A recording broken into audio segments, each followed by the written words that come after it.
Om Shanti. BK भाई बहनों, ओम शांति। आज के इस नेक्स्ट टॉपिक में बाप दादा की नेक्स्ट अव्यक्त वाणी पे चर्चा करेंगे, जिसमें नेक्स्ट अव्यक्त वाणी है 11 जुलाई 1970 की वाणी है। बाबा ने मैन हेडलाइन में बोला है संगम युग की डिग्री और भविष्य की प्रारब्ध। यहाँ पे इस वाणी में बाबा ने बहुत ही सुंदर तरीके से हमें संगम युग की वैल्यू और भविष्य में संगम युग की वैल्यू करेंगे तो भविष्य में हमें क्या प्रारब्ध मिलेगी उसके बारे में बाबा ने यहाँ पे डिटेल से बताया है।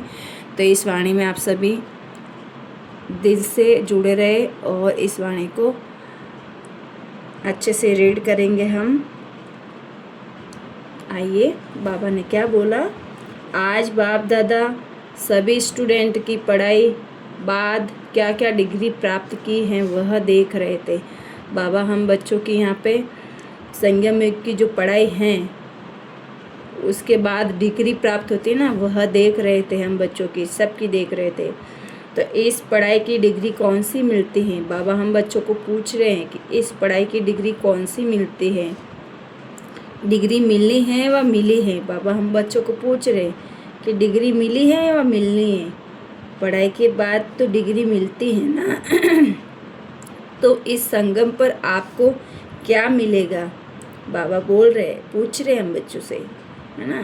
तो हम बच्चों ने जवाब दिया कि संपूर्ण फरिश्ता व अव्यक्त फरिश्ता, यह है संगम युग की डिग्री। देवी और देवी पद, बाबा ने हमें 3 चीज़ें बताई यहाँ पे कि संपूर्ण फरिश्ता और अव्यक्त फरिश्ता, 2 तो ये हो गए। फिर संगम युग की डिग्री क्या हुई, देवी पद, भविष्य की प्रारब्ध हैं। तो अब डिग्री हैं संपूर्ण अव्यक्त फरिश्ता। इस डिग्री की मुख्य क्वालिफिकेशन कौन कौन सी है और कहाँ कहाँ तक हर एक स्टूडेंट ने इसमें क्वालिफाइड बना है, ये देख रहे थे। जितना क्वालिफाइड होगा उतना ही औरों को भी क्वालिफाइड बनाएगा। क्वालिफाइड जो होगा वह बनाएगा क्वालिटी और औरों को भी क्वालिफाइड बनाएगा, है ना। बाबा हमें यहाँ पे बोल रहा है कि जो जितना क्वालिफाइड बना होगा ना, वही वहाँ क्वालिटी वाइज बनाएगा, और जो नहीं होगा वह बनाएगा क्वांटिटी, और जो नहीं बना होगा ना क्वालिफाइड, वो क्वांटिटी बनाएगा, क्वालिटी वाइज नहीं बनाएगा, क्वांटिटी बनाएगा। तो आज सभी की क्वालिटी देख रहे थे। देखा जाता है कि किन किन क्वालिटीज़ में क्वालिफाइड हैं। तो यहाँ मुख्य क्वालिटीज़ में एक तो देख रहे थे कि कहाँ तक नॉलेजफुल बने हैं। नॉलेजफुल के साथ फेथफुल, सक्सेसफुल, पावरफुल और सर्विसेबल कहाँ तक बने हैं। इतनी क्वालिटीज़ अगर सभी में आ जाए तो फिर डिग्री मिल जाएगी। तो हर एक को ये देखना है कि इन क्वालिटीज़ में कौन कौन सी क्वालिटीज़ धारण हुई हैं। नॉलेज फुल हैं अर्थात बुद्धि में फुल नॉलेज धारण की हैं। जितना नॉलेज फुल होगा उतना ही वह सक्सेसफुल होगा। अगर सक्सेसफुल कम है तो समझेंगे नॉलेज की कमी है।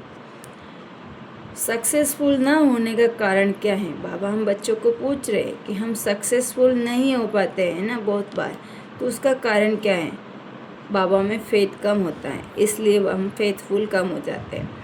फेथफुल अर्थात निश्चय बुद्धि, बाबा पे फेथफुल निश्चय बुद्धि में कमी आ जाती है तो हम सक्सेस होना बंद हो जाते हैं, वहाँ पे हमारी सक्सेस रुक जाती है। तो एक तो अपने में फेथ, दूसरा बाप दादा में, तीसरा सर्व परिवार की आत्माओं में फेथफुल होना चाहिए।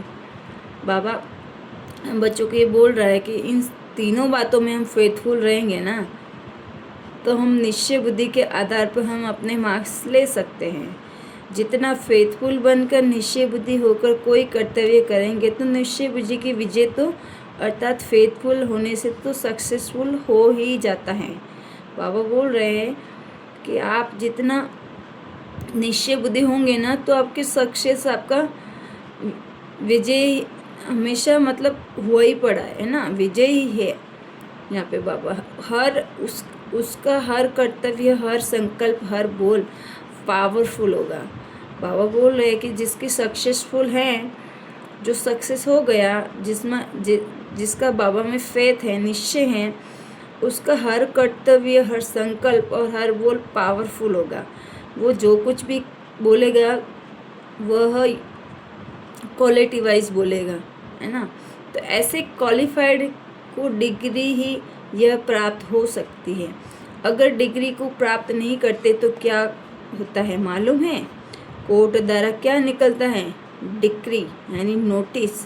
तो यहाँ तो डिग्री मिलेगी या डिक्री निकलेगी, धर्मराजपुरी में बंद होने की डिक्री निकलेगी। फिर बाबा बोल रहे हैं कि अगर डिग्री नहीं मिली तो फिर आपकी नोटिस निकलेगी।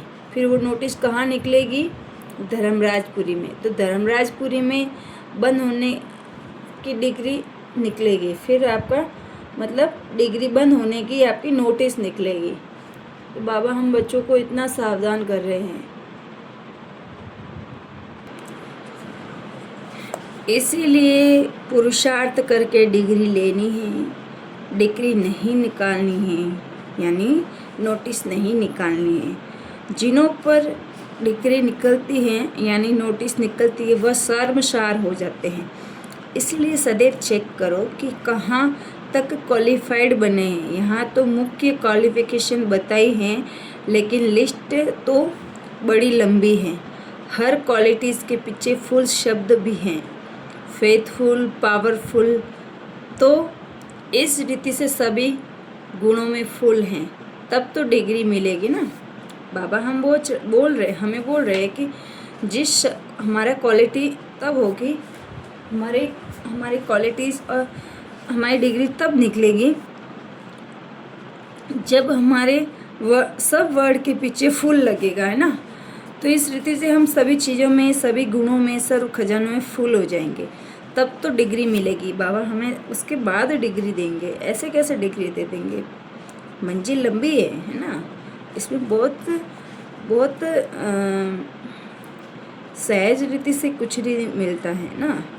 बाबा की याद भी हमें बहुत बड़ा वो ऐसे तो बोलते हैं कि हम बाबा की याद सहज है, लेकिन बार बार माया भुलाने के कारण हमारे लिए वो बहुत डिफ़िकल्ट है। तो वही सबसे बड़ी हमारी पेपर है। तो सभी सक्सेस तो होते हैं, लेकिन सक्सेसफुल नहीं है। पावरफुल हैं या कम है, यह देखना है। जो इन सर्व गुणों में फुल होगा उनको ही तो संपूर्ण अव्यक्त फरिश्ते की डिग्री मिलती है। सभी ने यही लक्ष्य रखा है कि अभी वर्तमान समय कौन सा है? अभी बहुत नाजुक समय, अभी नाज से चलने का समय नहीं है। वह नाज बचपन के थे। अगर नाजुक समय में भी कोई चीज़ नाजों से चलेंगे तो रिजल्ट में नुकसान ही होगा ना। इसीलिए अभी संहारी मूर्त बनना है, विकराल रूपधारी बनना है। तो अब दिन प्रतिदिन नाजुक समय होने के कारण संहारी मूर्त बनना है। संहार भी किसका? अपने संस्कारों का, अपने विकर्मों पर। विकर्मी आत्माएं जो इस समय हैं उन्हों के ऊपर अब विकराल रूप धारण कर हर एक सेकंड में भस्म करने का है। शंकर के लिए कहते हैं ना कि एक सेकंड में आँख खोली और विनाश। यह है संहारी मूर्त के कर्तव्य की निशानी। कोई के ऊपर विकराल रूप बनकर दृष्टि डाली तो उनके विकर्मी संस्कारों को भस्म कर दे। तो विकर्मों और व्यर्थ कर्मों के विकर्मियों के ऊपर अब विकराल रूप धारण करना है। अब नहीं, मूर्त भी नहीं, अब तो काली रूप चाहिए, विकराल संहारी रूप चाहिए। अब लास्ट समय है।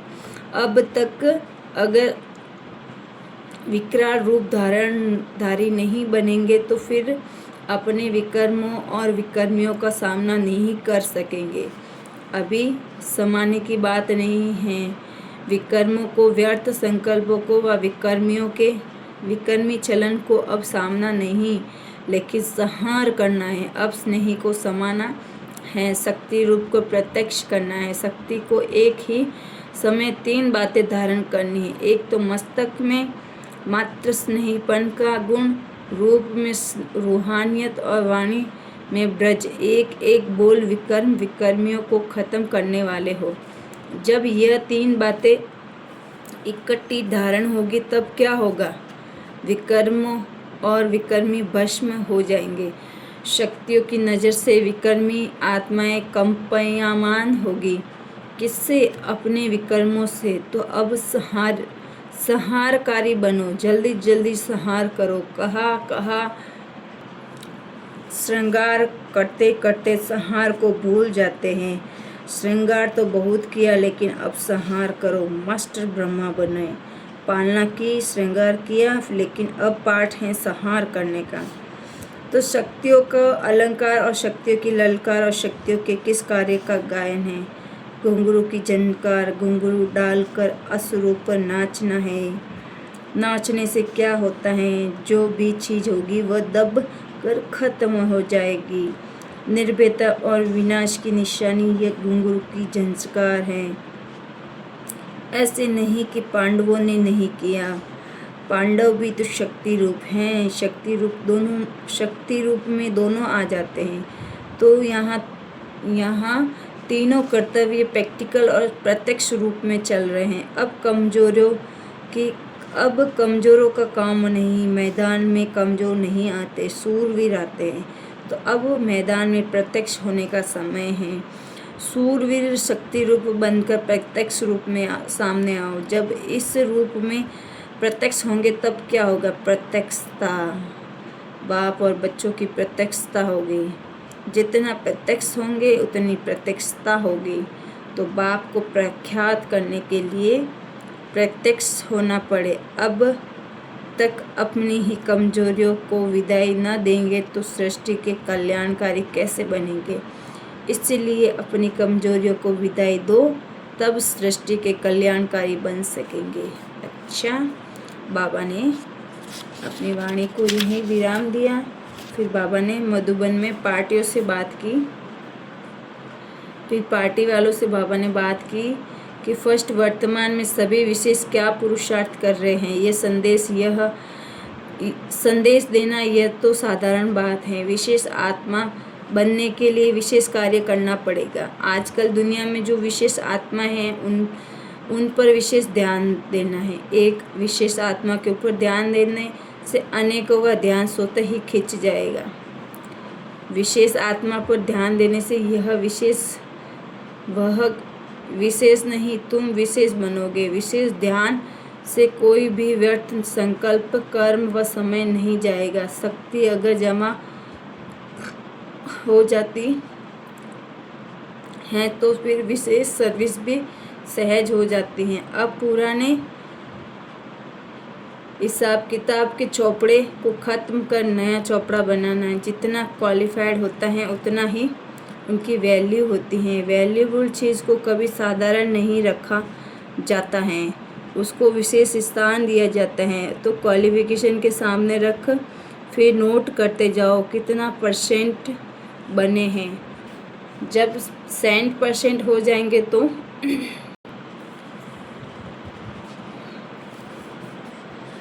यह जो सेंट साधु संत हैं वह भी झुकेंगे और उनके झुकने से वह झंकार दूर दूर तक सभी के कानों में पहुँचेगी। यथार्थ पुरुषार्थ का अर्थ ही है वहाँ ही पुरुषार्थ और वहीं प्राप्ति। इस संगम युग को विशेष वरदान है प्रत्यक्ष फल प्राप्त कराने का। फल भी ऐसा है जो पुरुषार्थ कम प्रारब्ध जास्ती। तो समय की विशेषता को जान अपने में विशेषता भरनी है। अगर कमी रह जाएगी तो फिर कमी की निशानी क्या होगी? कमान। अगर कमान नहीं करेंगे तो कमान मिलेगी तो कमान मिलेगी। बाबा बोल रहे हैं कि कमी की निशानी क्या है? कमान। अगर कमाल नहीं करेंगे तो फिर कमान मिलेगी। कमान मिलना मतलब हमें डायरेक्शन मिलेंगे, हम फिर क्या बनेंगे? दास दासी बनेंगे। यहाँ पे बाबा बोल रहे हैं कि फिर कमाल नहीं करेंगे तो कमान मिलती जाएगी। तो आप राजा रानी के डायरेक्शन में चलेंगे तो वहाँ पे हमें कमाल मिलेगी। तो कमान में नहीं चल रहना है। 1 सेकेंड का फल भी अगर प्राप्त नहीं किया तो फिर फूल नहीं बनेंगे, फेल की लिस्ट में आ जाएंगे। फिर फूल बनेंगे वही तो राजा रानी बनेंगे, फेल हो जाएंगे तो हम प्रजा में आ जाएंगे। बाबा ने फिर दूसरा दिल्ली वालों को कहा कि दिल्ली को कहते ही हैं बाप दादा की दिल, जैसे दिल की धड़कन से तंदुरुस्ती का मालूम पड़ता है वैसे दिल्ली की आवाज़ से समाप्ति का आवाज़ सुनेंगे। दिल्ली है दर्पण, तो दिल्ली वालों की कितनी जिम्मेवारी है। जितना बड़ा जिम्मेवारी का ताज उतना ही सतयुग में बड़ा ताज मिलेगा। इसको कहते हैं बेहद की जिम्मेवारी। बाप भी मधुबन में रहते बेहद की सर्विस करते थे ना, तो एक एक को बेहद की जिम्मेवारी और बेहद की बुद्धि कैसे होती हैं। बेहद की बात सोचना, बेहद के परिवार से संबंध, स्नेह, सर्वस्थान अपने एक ऐसे कहते थे बेहद का सर्विसेबल। हद की सर्विस वाले को सर्विसेबल नहीं कहेंगे। मधुबन को कहते ही हैं सेफ। मधुबन निवासी को सेफ में पड़े हैं ना। सेफ में रहने वाले कौन सी मणियाँ हैं? सभी से बढ़िया मणि है मस्तक मणि।